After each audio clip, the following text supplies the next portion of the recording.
Welcome back to the Webby and O'Neill channel. Hope you all had a great weekend. What do we expect this week at Manchester United? Definitely that Bryan and Mbeumo deal to be wrapped up for the 7th of July for where the players return back to pre-season. Also, is the striker search still on? Latest reports and bookies make Calvert-Lewin a 6-1 joint favourite with Newcastle to end up at Manchester United. We want to discuss all the latest news, so get involved, have your say in the comments section, and we'll try and discuss some of your comments throughout today's video. First of all, how was your weekend? Oh, it was rough. Proper rough. Painting and decorating, 3 coats of paint on 4 walls. It done me in. My back's killing me.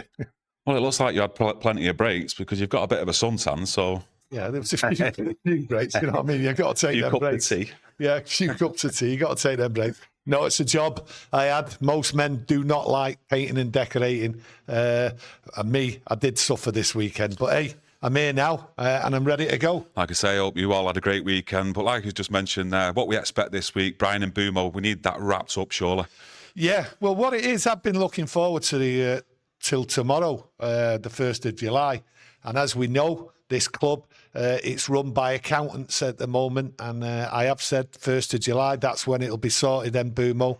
But what it is, no matter what, we have to sort out the plan going forward this week and get it done early, whether it's players out or players in.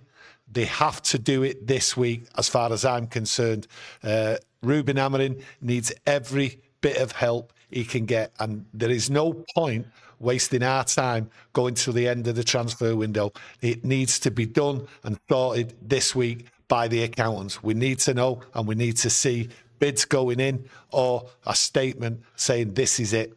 Yeah, of course, and we've heard it for last few weeks, few months, definitely from Omar Barada in particular, that with or without Champions League football, European football, there is 2 plans, and based on either of them circumstances, the plan will be executed. So after Mbeumo, is the next target, the next steps to then look for another striker? I'm not too sure. I'm not too confident on it. Based on no European football, I think the only target was actually going to be Liam Delap. And I do think after Mbeumo, they might then go and look at different positions, like i.e. a midfielder. Yeah, my position on this is that 2 players were being brought in, and then what it is, the executing the plan, how I see it, is that they're going to try and get rid of players before they bring anyone else in. And I think that's the only way, but that's my opinion. That's the only way they're going to bring in a 3rd player. Where that position is, I'm not too sure. Yes, strikers out there, but hey, these other places, what are the priority as well? But I don't see anybody else coming into this club until we sell, and I think Rúben Amorim knows that. But let's have clarity on it. Let's get Mbeumo in. That's what I want to see over the next couple of days, and then try and get these players out. Listen, it's going to be tough. All options are on the table, and they're all possible as far as I'm concerned, if they get rid of some of these players, what we don't want here and what the club are having a tough time getting rid of. I mean, the bookmakers out there, from a story, reports that I've seen this morning, aren't making any team firm favourites in terms of strength with the actual prices they're given. But I've seen at Betfair this morning that they've made Manchester United 6-1 joint favourites with Newcastle. And is that a player out there you feel Man United as well?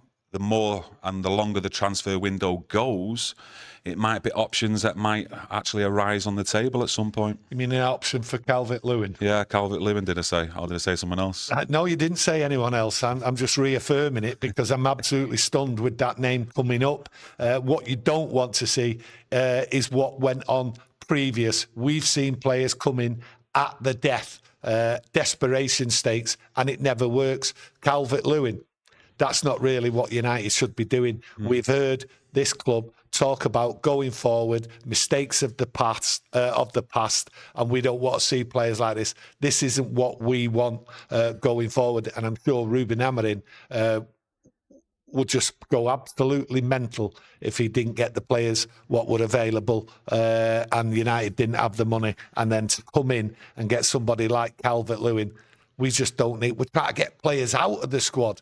okay, what we consider deadwood. So if you bring in a player like Calvert-Lewin, then what do you do with him? Does he stay for 6 months, 12 months? That is not what we want to see. We want to see Omar Barada. He's had 8 months with other people in charge to prepare Rúben Amorim, who was brought in early, to go forward for this season and try and compete. And not only compete, Manchester United have to get in that Champions League or the Europa League. That's how they see it. That's their plan. So anything what they're going to do, they have to do it quickly. And in my opinion, they have to do it now. They've spoke about enough players, what they've looked at. Time to pull the trigger as far as I'm concerned. Yeah, a lot of people getting involved in chat. It's good to see. I think it's been roughly 7 to 10 days since we've done our last live video. Yeah. So please keep getting your comments and opinions in. David says, we need to build a squad, not keep buying mercenaries. Andy says, need to get Mbeumo over the line, then focus on a striker. Costa and a defensive midfielder is a bonus. I think Costa, do you mean the goalkeeper from Porto? I'm not too sure, but let me know in the chat, Andy. No, they have to get their head down. You don't want to bring in players what are just going to be in the squad who are really past the sell-by date. Sick of it, me, and I'm sure many United fans out there are sick of it. We need to get a squad and a strong squad. He's going to have a small squad to work with. That's the word coming out there. That's what we're all hearing. So if he's got about 19 players to work with as a solid squad, that's fine, because we know some of the players what are coming back next week, they will be omitted from that first team squad and training on their own. We're sick of it. Fred Gramfin from our members club says, question for Tony, would you bring in cheap panic buys or go with the present squad for next season? Well, if you bring in cheap panic buys, then what that tells you is Omar Barada doesn't know what he's doing. He's talking about 2 plans, executing them plans. So execute it. If he executes the plan, okay, that's what it is. I'm fine with that. But a panic buy, no, the panic buys just don't work. And this club just pays money for panic buys, and it's not a long-term plan. We're talking about plans going forward for the next 3 to 5 years, and it needs to be sorted and implemented now. Panic buys, waste of time, in my opinion. Yeah, Calvert-Lewin as well. He's not got the best injury record. I think over the last 2 seasons, I've seen he's played roughly 58 to 60 games in the Premier League, but he's still played more than Mason Mount. I mean, Mount played 31 games in the last 2 seasons, including substitute appearances in that. And we don't really want any more players who have got a suspicious injury record. We need players who are actually competing for places to bulk up that squad. So he has like options to choose from, Amorim. Yeah, it just reminds me of a high-profile sort of like panic buy, what we did with Michael Owen, bringing him in. He had a bad injury record and that he wasn't the top player and all that. And we brought him in. This would be exactly the same. Yes, we all know Michael Owen scored that great goal against Manchester City, but that wasn't a long-term plan. So I'm going back to Omar Barada. It's a long-term plan, okay? This is going to take time. So let's not panic buy. I don't want any of them. And at the end of the day, we've got players in the under-21s, under-18s, what we can bring through and try and use them. And if that's the way it is, we have to accept that's the way it is. It's a rebuild and it's going to take time. Panic buys, complete waste. Yeah, I just remembered that actual game Michael Owen scored against Manchester City. My shins were in absolute bits that game, but what a day that was. One of the better days when you look at some of the memories over the years. Gricker says, I would rather bring Weghorst back than Calvert-Lewin.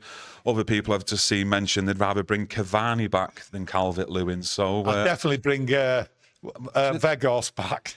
Yeah, just instead of Calvert-Lewin.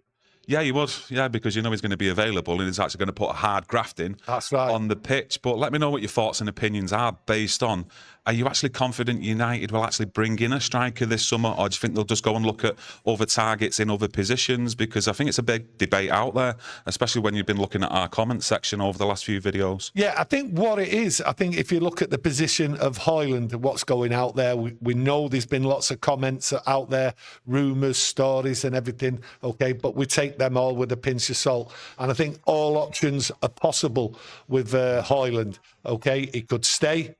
He could be loaned out and he could be sold. So what you want to see, right, is that uncertainty with Højlund being put out of the way. So that's why I'm saying it has to be done quickly, whatever goes on. So for Højlund, we want to know quickly. And then Rúben Amorim knows what he's got as a strike force.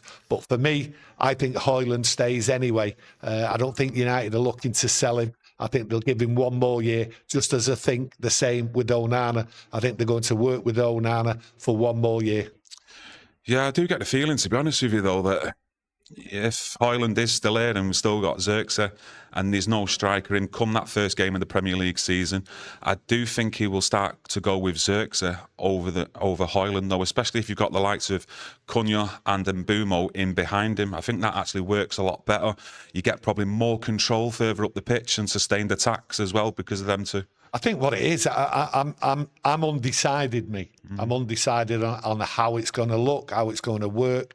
I think this pre-season is so vital for Rúben Amorim, especially with Xerxes and Højlund. So I think to myself, get the players in, let everyone know what they're doing, and then over the pre-season, Xerxes and Højlund will have to fight it out. Will Gyokeres come in? Will another striker come in? I just don't know.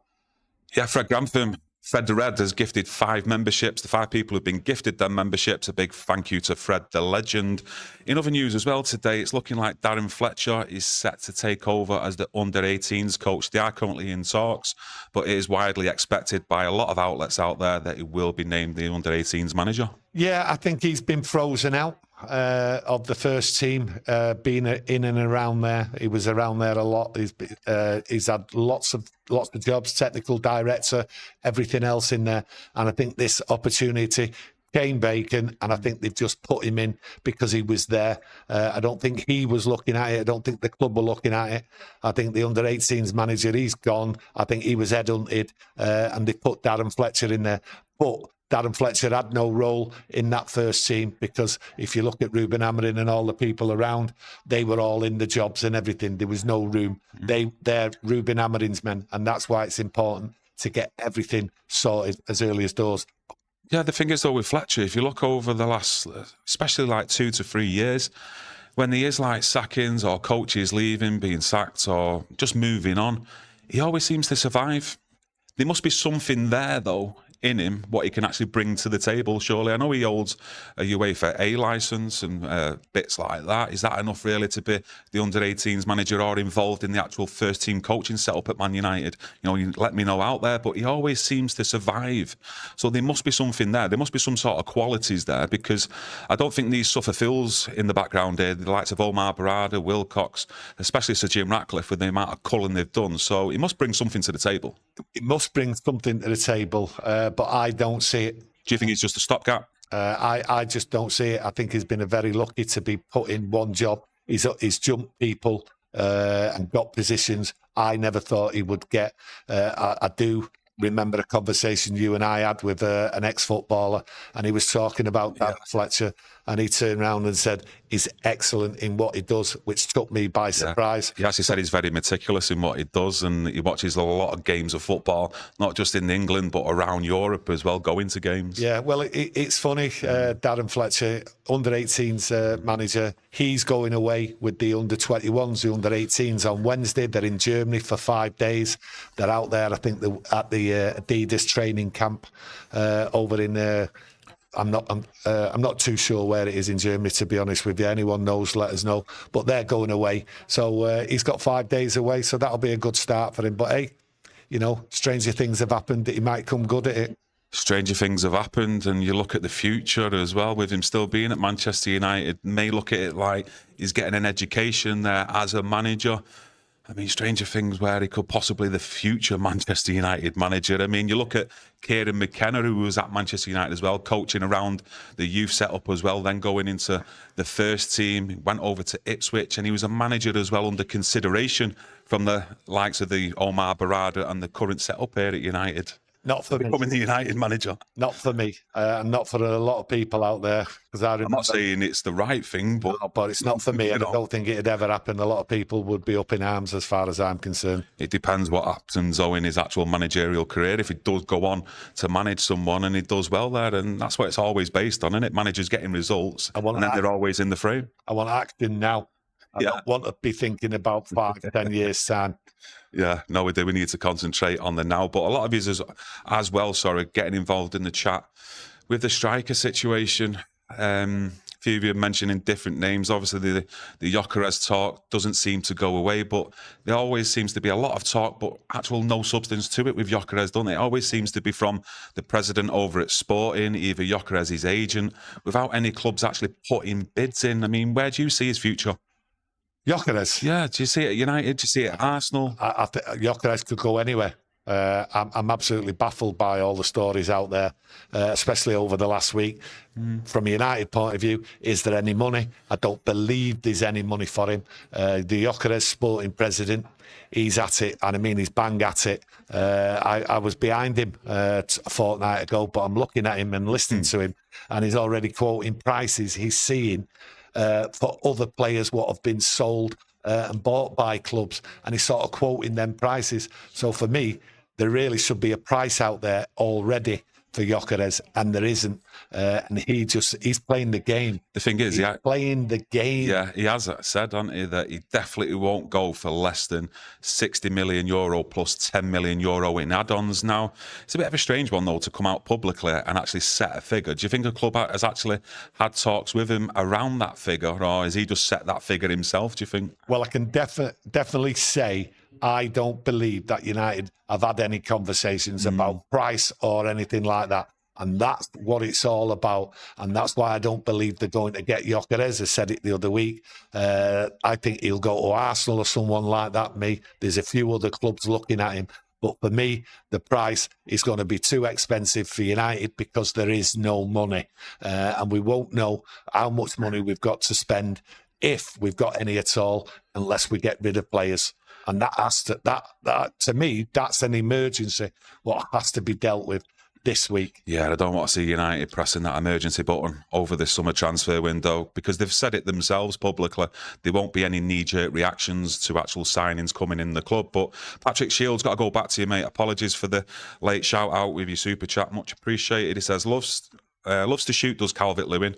Fashion, not footy. Yeah, I do get what you mean. I've seen him in quite a lot of magazines and social media doing fashion shoots for like Burberry and stuff like that. But what you haven't, modern day footballer now these days, isn't it, really? Listen, what you haven't seen with Calvert-Lewin is Calvert-Lewin on the pitch. Yes, quite a few years ago, he was a good player, strong, tough. But now, bit part player, injury, he's gone from Everton, and I think he might just find one of the teams what have come up from the Championship, to be honest with you. Yeah, Merlin says the Gyokeres process is a joke, and something that we mentioned quite a bit recently, especially last week, is what we want to see, the priority as well, is shifting players out to give us that optimism about getting some more players in this summer, because we all know the financial situation at United. It's not great, it's pretty dire, so that's something that we want to see. Well, I'll look at getting players out, and to be honest with you, there might be two players. Any other player is really at risk. That's how I see it. You have to go back to what Ineos and Sir Jim Ratcliffe, all players are available if a price comes in. So for me, any player is at risk. That's why I think this week is so important that United do act and they put the plan into action, because we can't have, like, for instance, Casemiro. Is Casemiro staying? Is he going? We really should know this week if he's staying or going, if anyone is actually looking for him, if United are really pushing to get rid of him. Can they get rid of him? You know, the wages and everything else like that. And that goes back to the same problem with Rashford and Sancho, which I believe will get done on the last week of the transfer window, where someone will crack, where, boom, right, I'll go. I'm going there. Well, no. From other clubs? No, not really. No, I think that they might crack and say, right, well, I'm out of here. Oh, the players. The players themselves. I think they'll just go out on loan somewhere because I don't see any other option. Because from what I see, and this is my true belief, there is no one out there bidding for these players what really believe that they're going to pay that much wages and then pay a big transfer fee. I think they'll just go out on loan. But we have to see it. And I think Casemiro, that story has to be put to bed this week before it drags over the summer. I don't want it dragging over the summer. No. I mean, you look at the famous four, Rashford, Sancho, Antony and Garnacho, their futures. But for me, apart from really Garnacho, I can't see us really getting a transfer fee for the other three. Possibly actually Sancho, maybe. Some of the reports and rumours that you're hearing, especially from over in Italy with the likes of Juventus and Napoli, that they'd be interested in actually paying something around €20 million for Sancho, but he'd have to lower them wages considerably. But yeah, for me, I mean, the loan options, I don't think that actually does us any favours financially in able to bring players in. You know, the likes of Antony, we're still paying the transfer fee to Ajax over the course of his contract. So if any fees do come in for Antony on a permanent deal, surely that'll be then used to pay off the debt on his actual transfer fee. The same with Højlund as well, still paying for the likes of him. Yeah, but the money shouldn't bother us now, okay? What we should be really bothered about is that Rúben Amorim gets backed, okay? Yeah. Other players' contracts, players' wages, what they're sold for and everything else like that shouldn't really concern us. Our worry now for the next 8 weeks, right, is getting players in, if it's possible, okay? Or what happens with the players we've got and how Rúben Amorim deals with these players, okay? That's what it's all about now. It's about football, okay? Not money. Get the players in, get the players out. So Rúben Amorim has got every possible chance to get us up that league this year and qualify for Champions League. Do I believe, this is the thing, do I believe that will qualify for Champions League? No, I don't, for many, many reasons, right? I look at the other sides there, the top 6 sides, they're all recruiting and they've got money, okay? And they will still be recruiting, okay? So I think it's going to be a tough task. So we need to get the players. It's all about football now. That's how I see it. If we get someone in, fantastic, okay? If we get players out, great. Just get a squad, work with them, Rúben Amorim. You've had 9 months here, right? You know the problems, so sort it out. Omar Barada, sort it out. Jason Wilcox, sort it out.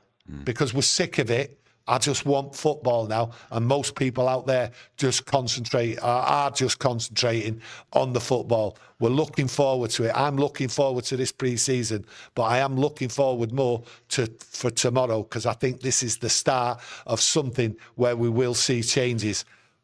We will. Some people out there might not think they're going to be see changes, but the fact is, we have to see changes. Yeah, we do have to see changes, and we need the players in. Like, we've obviously got Cunha in, we need Mbeumo in there, and if we can get a striker, a midfielder in there as well before we play Leeds, you know, that would be great, because we do need to see changes from pre-season as well.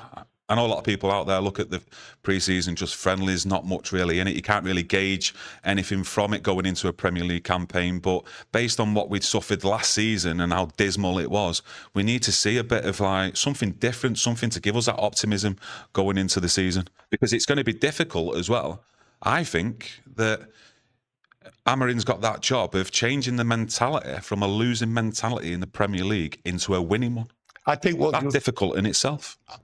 Listen, you have to change the mentality inside the club, inside Carrington, inside this squad. And I think when they go back next week into Carrington, I think what you'll see is players like Sancho, players like Rashford excluded from the squad, okay?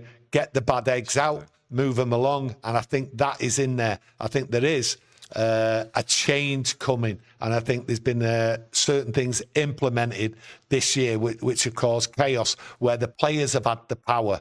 That player power now, as far as I'm concerned, should be destroyed fully soon as the players go back, and then we will all see how Rúben Amorim is implementing everything for this pre-season. The bad eggs excluded, and everything changes. It's just come back into me. There was a comment earlier on I seen in the chat that I think it was last week or the week before, correct me if I'm wrong, do your own searches out there, but I'm sure it's roughly about £89 million that Manchester United owe and need to pay off this summer for players they've still currently got in this squad. So, £89 million they've got to pay this summer. I mean, it's a lot of money what's having to be took there out of the kitty, and we need players to be brought in as well. Well, if there's that much money to be paying off, and I've been saying it, where's the money? We haven't got the money.